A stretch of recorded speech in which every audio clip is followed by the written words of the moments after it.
Evet değerli izleyenler, birlikteliğimiz devam ediyor. İlk stüdyo konuğumuzu uğurladık. Tarım ve Doğal Kaynaklar Bakanı Sayın Dursun Oğuzlu. Sıradaysa Avukat Boysan Boyra var. Şimdi mahkemeler tatil biliyorsunuz. Boysan'ı sonunda kandırabildim.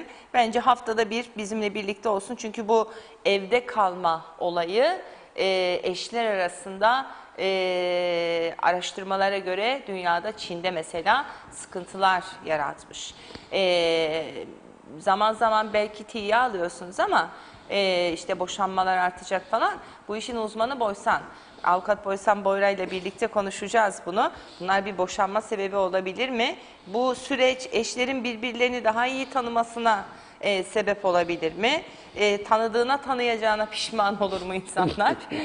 Ben 10 sene 20 senedir bununla mı evliydim dedirten bir durum yaşar mıyız? Çocuklar, onlara karşı olan davranışlar, sorumluluklar ne kadar paylaşılıyor?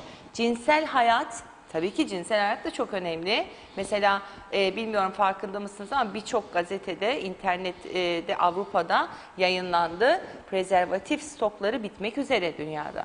Bütün bunları da konuşacağız. Tabii bu bir güne sığmaz. Sığdırabildiğimiz kadar konuşacağız. Ama dediğim gibi mahkemeler de şu an kapalı. Nöbetçi mahkemeler var. Dolayısıyla Boysan bizimle olacak. Sormadım. Evet.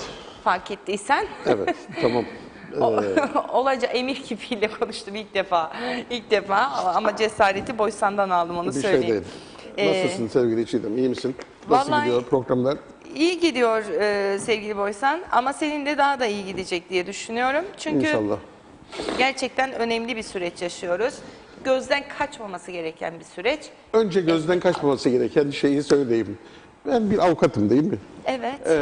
Ama Yüksek Mahkemenin bugüne kadar bu salgınla ilgili söylediği hiçbir şey duymadım. Bir cümle bile. Ne söylemesi gerekiyordu? Çok şey söylemesi. Yasama, yürütme, yargı. Yargı üç kuvvet erkinden bir tanesi. Yani devleti idare eden. Şimdi bakıyorum ve soruyorum kendi kendime, mahkemeler ne zaman açılacak? Bilmiyoruz. Peki bir açıklama? Yok ama Yok. onlar da bilmiyor herhalde. Tek bir açıklama yok. Tamam, en azından bunu anlatan bir açıklama da olabilirdi. Nasıl anlıyoruz? Bilmece ya da bulmaca bulur gibi anlamaya çalışıyoruz. 10 Nisan'a kadar devlet memurlarına, kamu görevlilerine idari izin verilmiştir. İdari izin verildiğine göre, yani kapıcı, odacı, mukayyit gelmeyeceğine göre mahkemeye, demek ki 10 Nisan'a kadar mahkemeler kapalı. Neden bunu bulmaca çözer gibi anlayayım ki? Neden bunu bulmaca çözer gibi bu sonuca varayım ki? Bu kadar insan davası var, osu var, busu var. Bir yığın avukat, onların işi var, gücü var. Yani Yüksek Mahkemenin burada biraz gündemi ıskaladığını düşünüyorum. Yani çıkıp söylemek lazım. Bak, Türkiye'de Adalet Bakanlığı'nı dinliyorum. Açıklıyorlar. Şu tarihe kadar şu olacak, bu tarihe kadar bu olacak. Bizde de açıklanması lazım. Yani ben buradan davet ediyorum Yüksek Mahkemeyi otursunlar, bir şeyler söylesinler. Biz tahmin ederek bir noktaya varmaya çalışmayalım. Ne zaman normal hayata dönecek mahkemeler ya da bunu da söylemelerine gerek yok. En azından şu tarihe kadar bekleyeceğiz desinler. Bir şey söylesinler yani. İnsanların içine birazcık refah, bir rahatlık versinler. Çünkü bu kadar insanın davası var, osu var, busu var. Yani bitti mi? Kapattık mahkemeleri. Bundan sonra mahkemeler yok. Artık hiç kimse de mahkemeye gelmesin. Onu da söyleyeceksiniz. Onu da söyleyin. Şu anda ne görülüyor mahkemelerde? Ceza davaları mı? Hukuk yok herhalde. Şimdi mesela bir cinayet işlenirse şu anda onu ceza mahkemesine çıkarıyorlar. Ya da tutukluluk süresi dolduğunda bir kişiyi mahkemeye çıkarıyorlar. Bunun dışında acil olmayan hiçbir dava yok mahkemede. Evet. Doğrusu da budur aslında. Çünkü o ceza salonlarında bazen 150 kişi, 250 kişi girip çıkabiliyor aynı salona. Düşünebiliyor musun? Yani 100 kişinin, 200 kişinin, 250 kişinin, Lefkoşa'da 250 olduğunu iddia ederim mesela. Girne'de en az 100 kişinin, 150 kişinin olduğunu iddia ederim. Ceza mahkemelerini kastediyorum. Bu kadar insanı yan yana getirmek sakıncalı olduğuna göre bunların hepsinin ertelenmesi ve hiç yapılmaması en doğal şeydir. Yani bunu kabul etmemek mümkün değil. Ama en azından yargı olarak bir açıklama yapma sorumlulukları var diye düşünüyorum.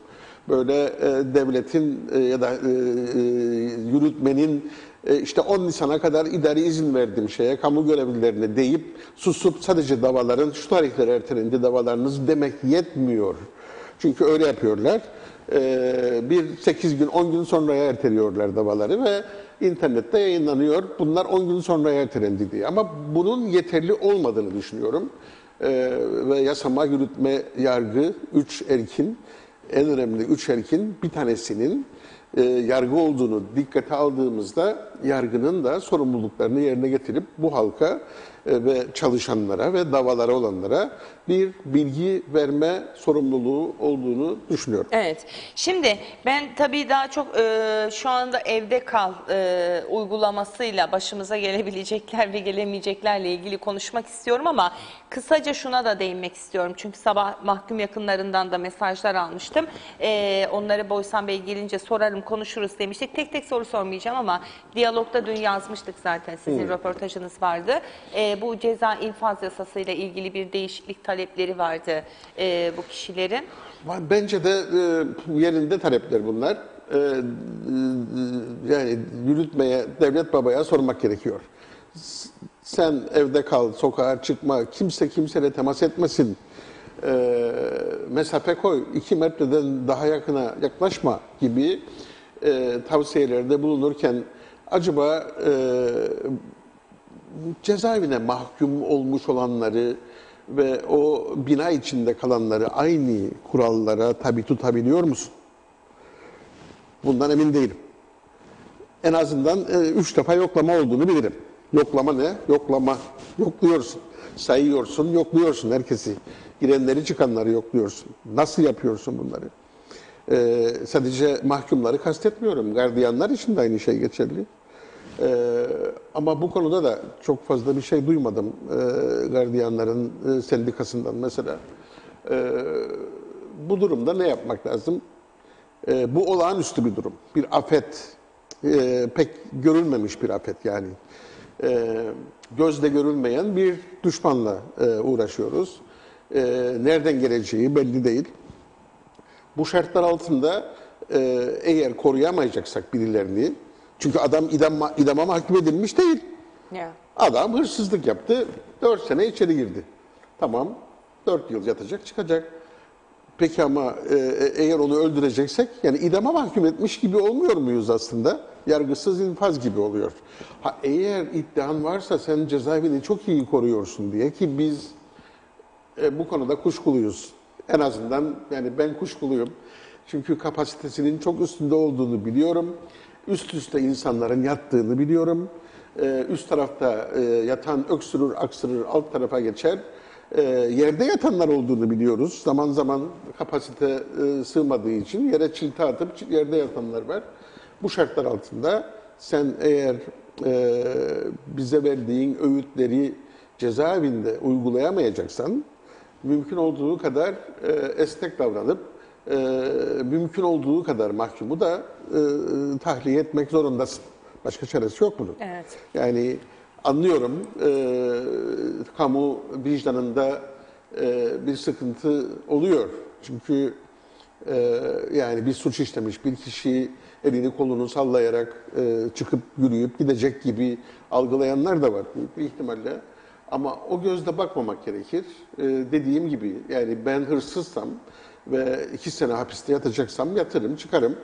Ama beni idama mahkum etmeyin. Yani beni ölüme mahkum etmeyin. Koruyacaksanız koruyun. Anlayalım kuralları uyguladığınızı benim için de bir mahkum olarak. Ama bunu yapamayacaksanız ki yapamıyorlar. Ya infaz yasasında bazı iyileştirmeler yapılabilir ya da bir af yasası yapılabilir. Ya da bir öncekini uygulayabilirler. 2005'teki infaz yasasını uygulamaya alsalar sanırım çoğu bitermiş. Hukuk çareler üretir her zaman.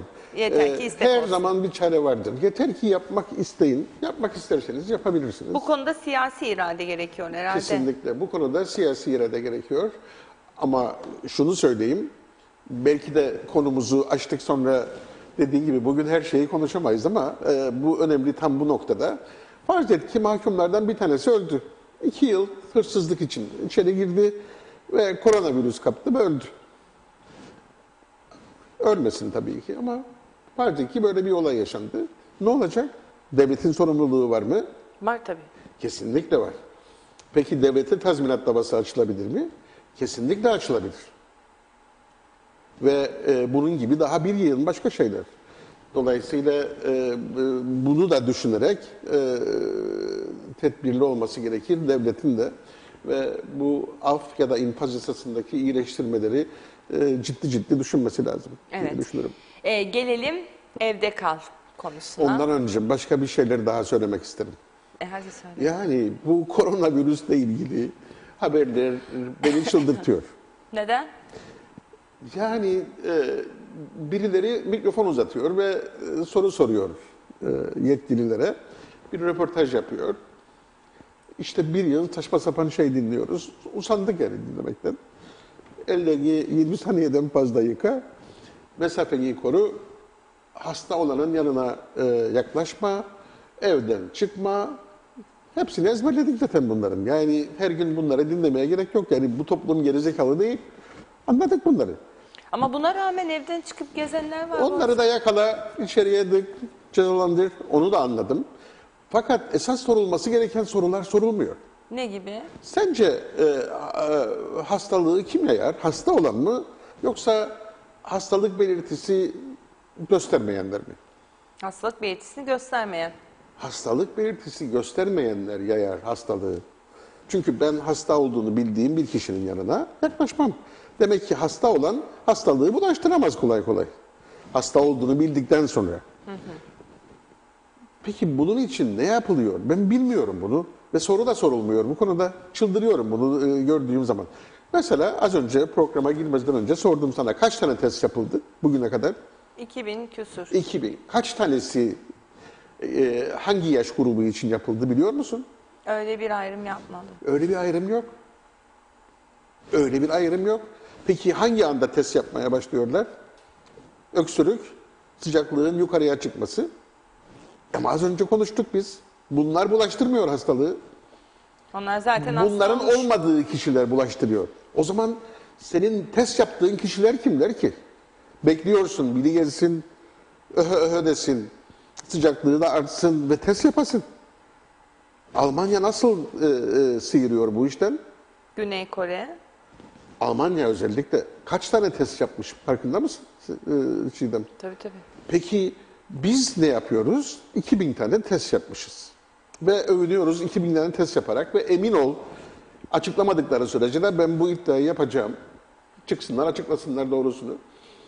Bu testi hasta olduğundan emin olmaya başladıkları kişilere yapıyorlar. Acaba koronavirüs kaptı mı kapmadı mı? Onu istemiyoruz ki. Almanya da bunu yapmıyor. Gözü kapalı herkese test yapıyor. Çünkü az önce konuştuğumuz gibi hastalığı hastalar bulaştırmıyor. Hastalığı hasta olduğu belli olmayanlar bulaştırıyor. Peki tam bu noktada acaba gereken yapılıyor mu? Ben bunu merak ediyorum. Ama ilgililere sorulan soruların içinde böyle bir şey yok.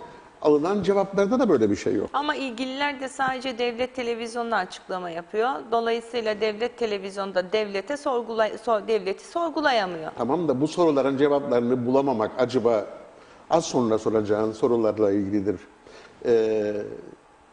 Arzu edilen ve olması gereken cevapları almadığın zaman evde kal, evde otururken durumun ne oluyor? Yani az önce Depresyon, dedim ben delirebilirim sıkıntı, yani. kaygı, belirsizlik. Yani bunlar da yaşanıyor. Psikolojik olarak etkiliyor insanları. Ama bunu hiç dikkate almıyorlar. Almıyorlar. Neden almıyorlar? Ben iddia edeyim. Onlar da gelsinler, tersini söylesinler. Çünkü görevlerini yapmıyorlar. Öyle düşünüyorum. Ha görevlerinizi yapıyorsanız çok özür dilerim. Çıkın açıklayın. Kaç tane 40 yaşın altındaki kaç kişiye siz test yaptınız? Ve bu testlerin sonuçları nelerdir? Öğrenmek istiyorum. Bir tek o öğrenciler, hani gelen öğrencilere falan yaptılar. Sadece giren 178 öğrencilerle sanırım o da. yetmez ki onlar. Sonra şeyi söylüyorlar. Yani hastalıktan ölenlerin sayısı 60 yaşın üzerinde %80 oranında. Peki iyileşenlerin oranlarını merak ediyorum. Hiç açıklama yok o konuda da. Duyamıyorum.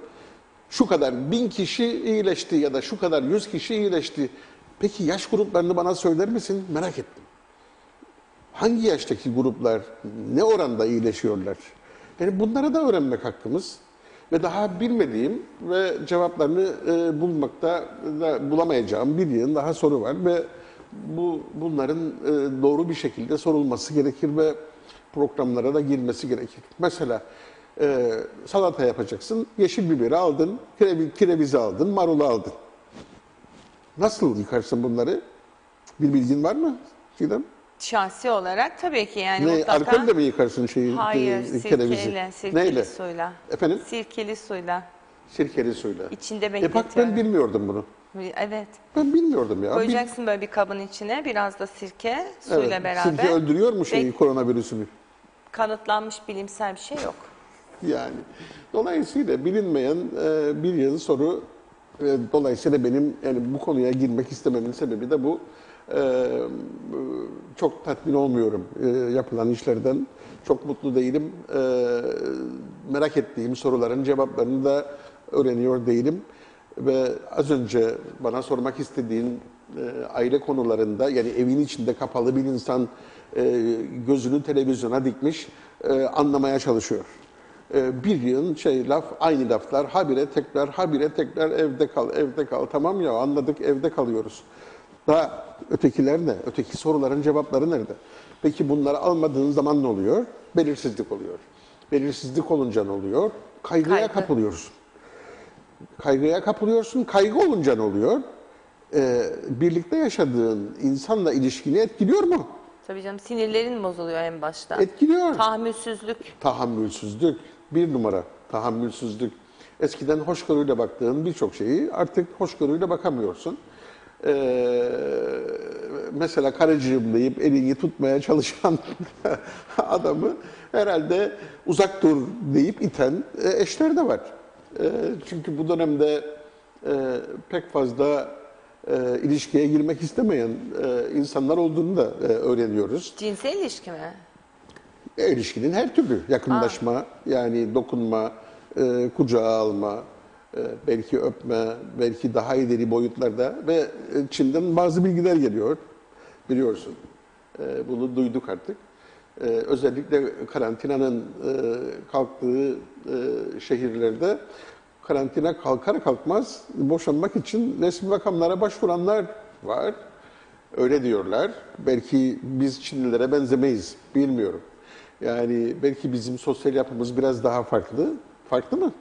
Yani Bence- sen farklı görüyor musun? Çünkü Ben Çinlilerden yıllardır daha çok hızlı koşacağımızı düşünüyorum boşanmak için. boşanmalarda patlama olacak diyorsun. Öyle gibi görüyorum. Umarım yanılırım.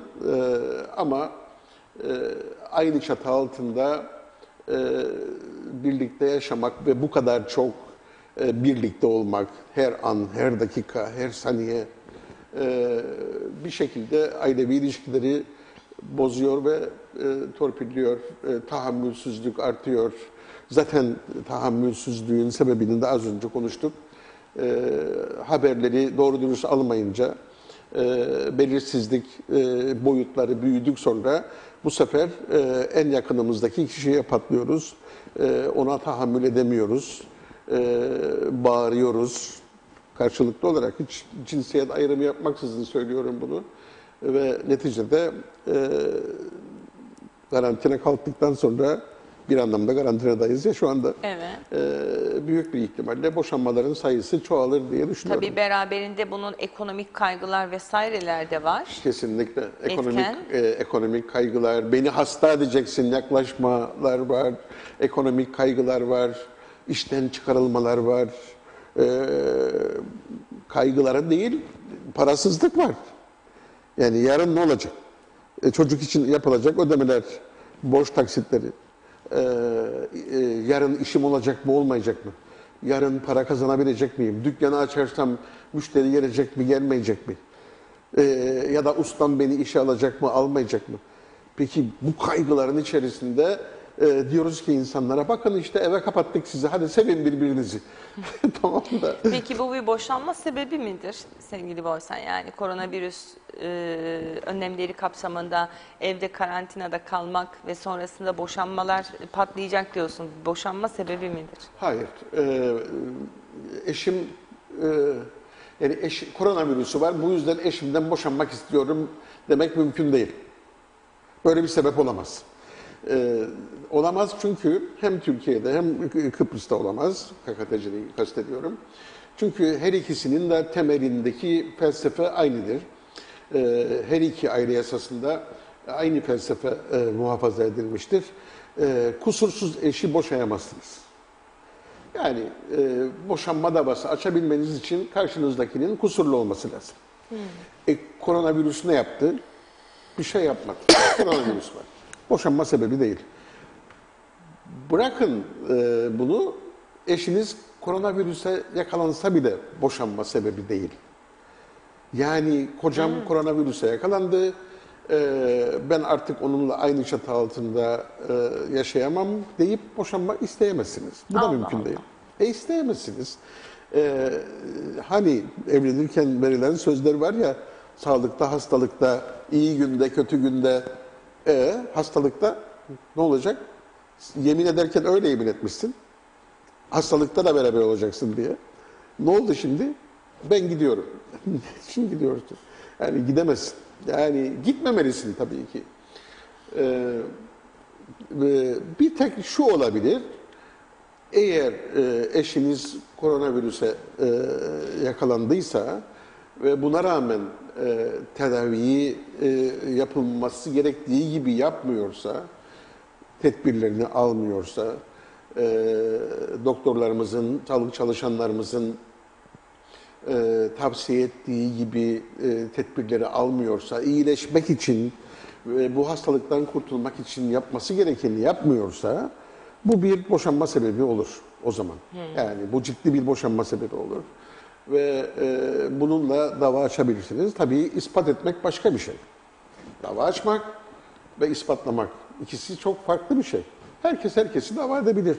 Ama herkes açtığı davayı ispatlayacak diye bir şey yok. İspatlayabilmek için belli unsurlar lazım, mesajlar lazım. Ne oldu, ilacını almıyor musun? Aynı evin içinde mesaj atar mı insanlar? Bilmem, onu da, o başka mesele. Şimdi belki de atıyorlardı. O kadar çok acayip davranış içerisine girdik ki yani odadan odaya WhatsApp'tan konuşanlar, Messenger'da konuşanlar. Yani insanlar gerçekten, yani insanlar incelediğinde insanlar her biri farklı bir alem. Yani kaç milyar insan varsa her birinin farklı olduğunu düşünürüm ben. Kaygılar, kimisinde tavan yapmış durumda. Dediğin gibi odasına kapanıp mutfaktaki karısıyla WhatsApp'tan konuşanlar var. Var mı? Var. Var işte. Var. Peki bu kaygıyla kimin elinde tutar? Hangi yatakta yatır? Hangi cümleyi konuşur? Bu cinsel yaşamı da etkiledi diyor musun? Cinsel yaşamı da etkiliyor. Burada psikologları dinledim biraz. İki farklı görüş var çok enteresan bir şekilde. Bir kısım terapistler bunun ilişkileri iyileştireceğini varsayıyorlar. İşte yakınlaşın, keyif veren şeyler yapın. Hatta cinsel ilişkiye girin diyorlar.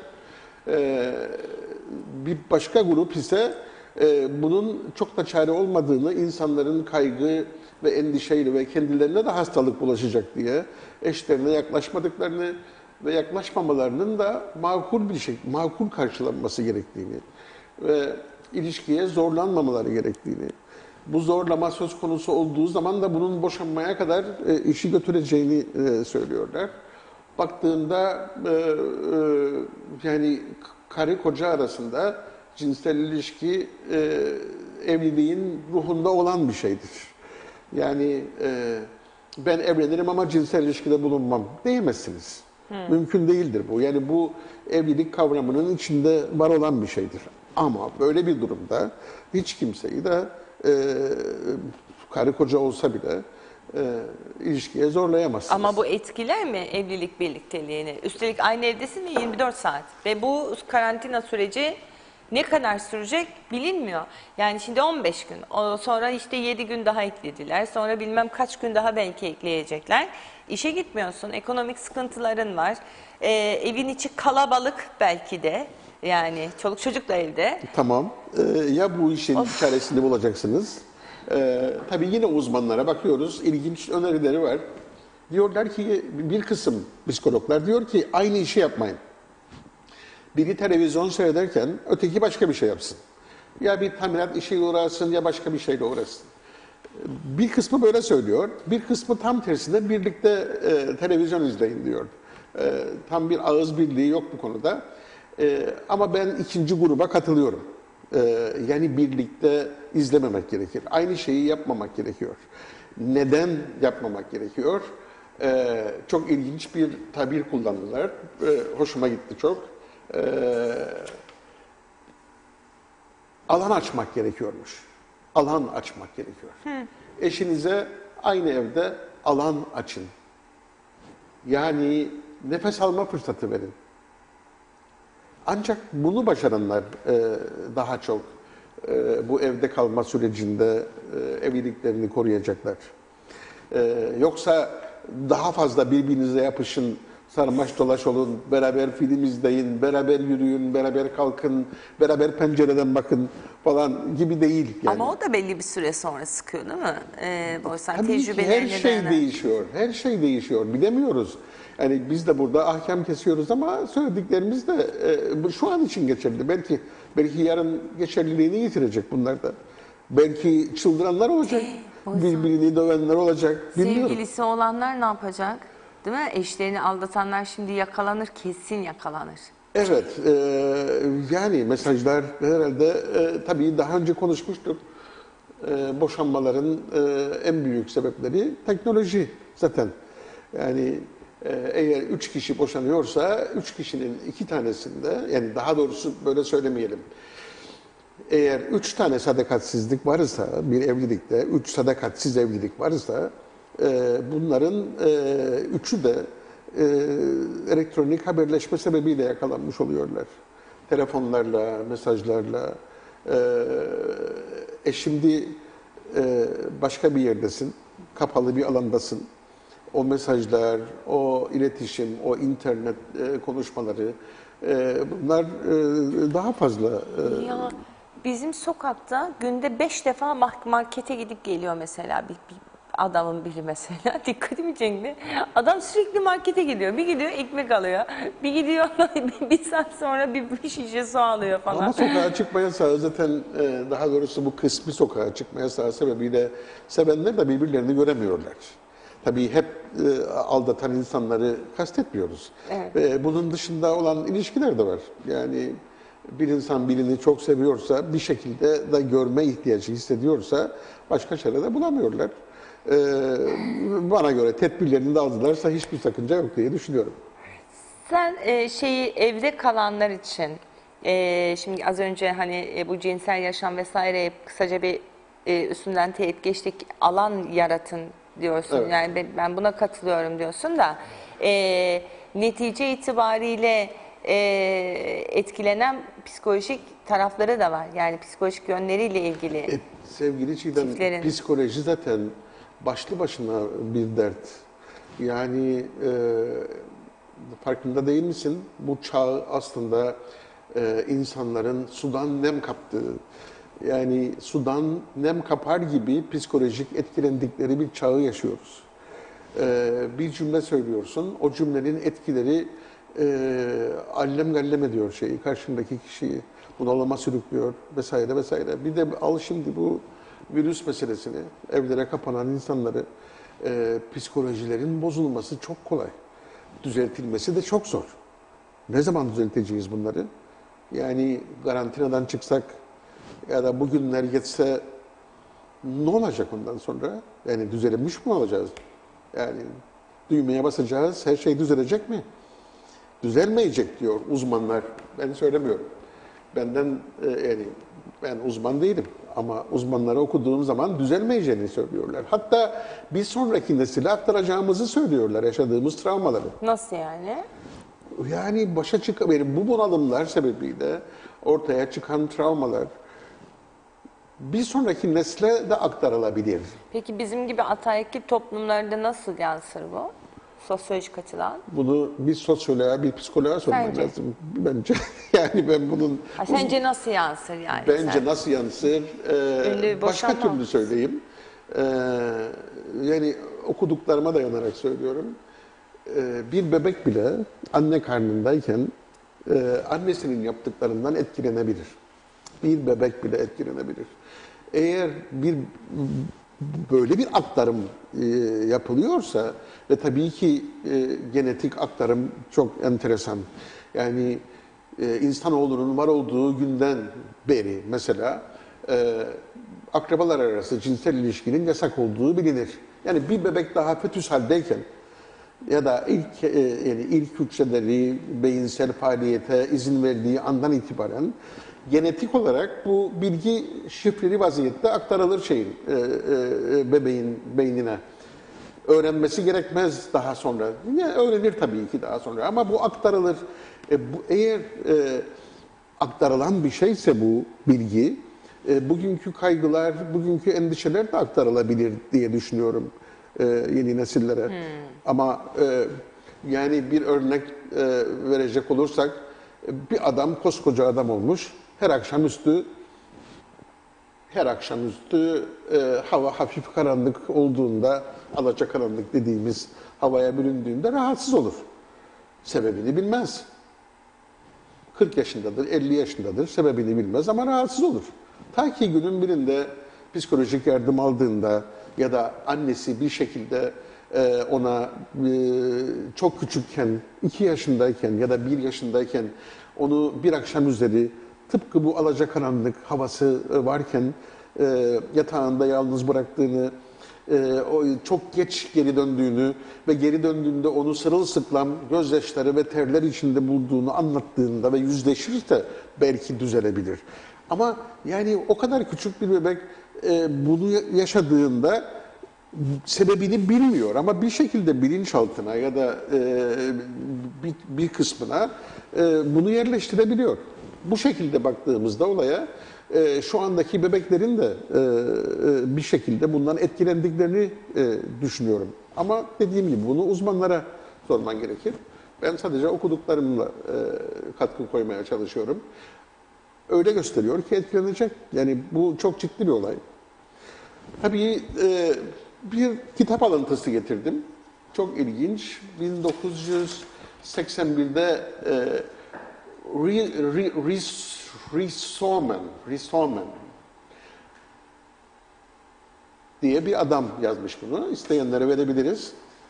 1981'de yazılan bu kitapta sevgili Çiğdem, 2020 yılında böyle bir hastalık olacağını yazmış. 2020'de. Evet, tam tarihi veriyor. Around 2020, 2020 civarında diyor ve bunun akciğerdeki loblara saldıracağını, bu hastalığın ve bronşiyal tüplere saldıracağını ve çok hızlı bir şekilde yayılacağını, bunu yendikten sonra da 10 sene sonra tekrar çıkacağını yazmış. Yani bu 1981'de Roseman Sutman diye bir şey, tam okuyamıyorum ismini. İlginç bir kitap. Bir başka kitap daha vardı, onu getiremedim. O da hastalıktan çok uzun yıllar önce yazılmış. Huan kentinde çıkacağını yazmış o da. Haftaya getir o zaman onu da bakalım. Bakacağım, bulursam getireceğim. Dolayısıyla bu süreç içerisinde ne yapmak lazım? Demin konuştuğumuz gibi. Nasıl bilmişler Boysan acaba? Bilmiyorum Bunlar ama kahin benim falan kitabın mıymış? adını verebilirim. Yazarını da verebilirim. Sevgili dostum Reşat'tan aldığım bir şey bu, kitap ismi. Ve 1981 yılında yazılmış ve 2020 yılından bahsediyor. Yani kehanet gibi bir şey ama yani kehanetin de bu kadar isabetlisini çok fazla gördüğümü söyleyemem. Kitabın Sayfası adı? da 312. Evet, dolayısıyla sanırım bugünün sonunda iki şeye ön plana çıkarmamız lazım. Birincisi, bizi idare edenlerin daha dürüst olmasını bekliyorum. Daha dürüst olmalarını ve daha iyi çalışmalarını bekliyorum. Daha çok test yapmalarını ve test yapmak için insanların hasta olup olmalarını beklememelerini istiyorum. Sokaklara çıkıp hiç durmadan test yapmalarını istiyorum. Ha, eğer problemleri varsa, biz test yapamayız diyorlarsa yardım almaları gerekir. Yardım almaları gerekir. Güney Kıbrıs'tan, Türkiye'den yardım almaları gerekir. Çünkü bu hastalık başka türlü tedavi edilemez. Bunu bekliyorum. Ha, evdeki yaşamımıza gelince ise evde isabetli olduğunu düşündüğümüz o iki nokta çok önemli. Alan açmak gerekiyor. Alan açmak. Eşler birbirine alan açmalı. Her şeyi birlikte yapacağız diye harekete geçmemeli.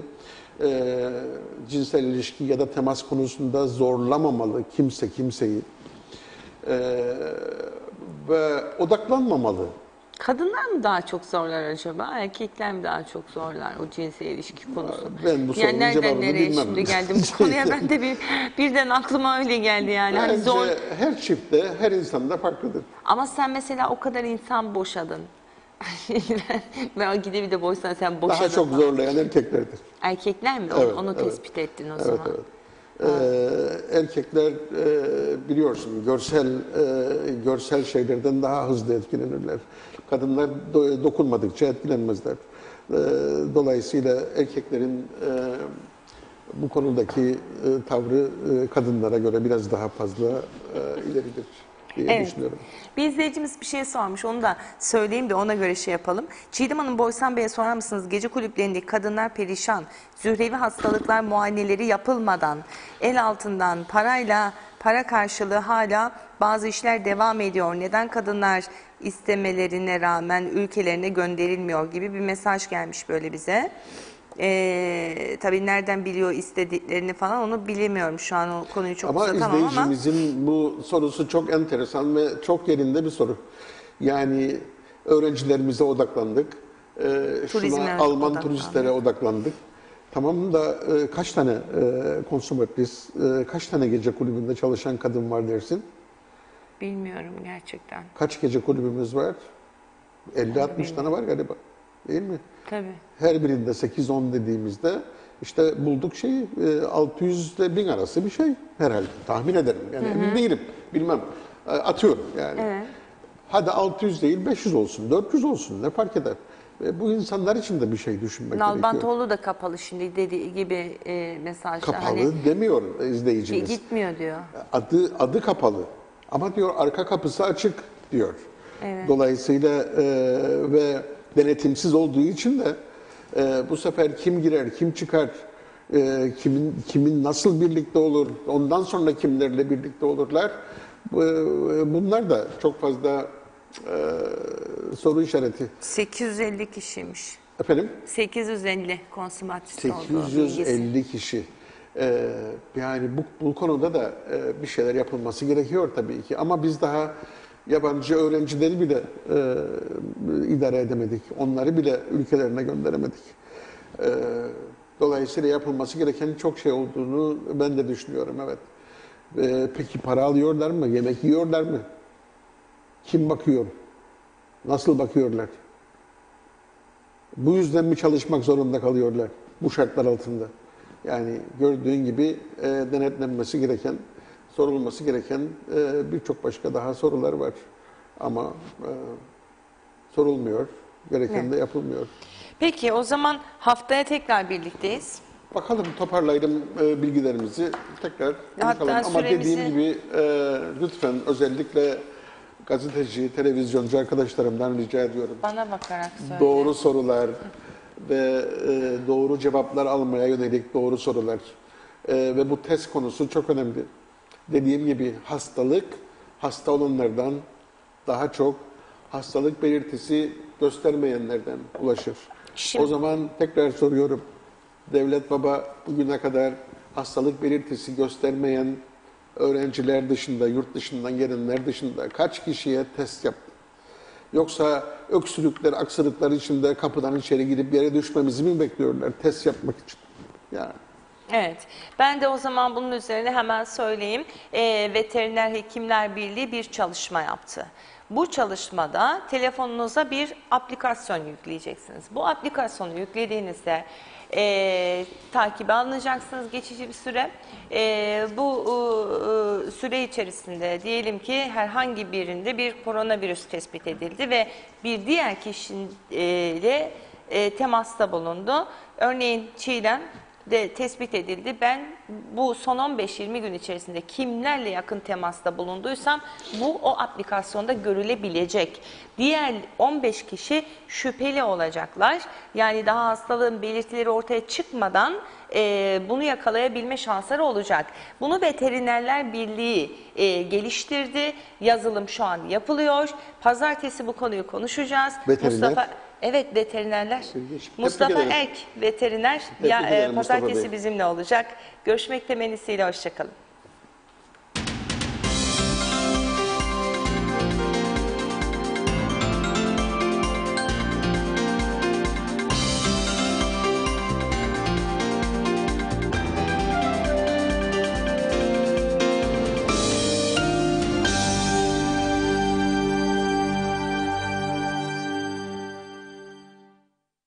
Bazanlar var dursun istersin, hayatın tamamı olsun istersin. Kaç kaçmasın istersin, hiç bitmesin istersin.